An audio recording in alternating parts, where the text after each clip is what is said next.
सस्ता का बा? अरे महंगा भयल बा जमाना, सुना यूट्यूब पर गाना। महंगा भयल बा जमाना, सुना यूट्यूब पर गाना।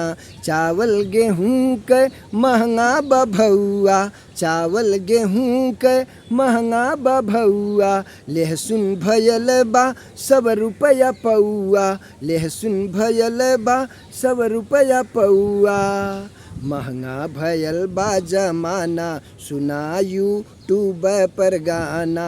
महंगा भयल बा जमाना, सुना यूट्यूब पर गाना। भाजी तरकारी का रेट भयल भारी, भाजी तरकारी का रेट भयल भारी। पूरी पकवान बनी कैसे सारी, पूरी पकवान बनी कैसे सारी।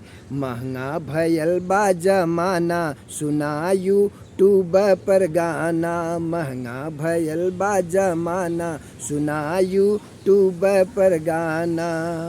20 रुपया लीटर बिकाता हो पनिया, 20 रुपया लीटर बिकाता हो पनिया। रमाशंकर का है महंगी दुकनिया, रमाशंकर का है महंगी दुकनिया।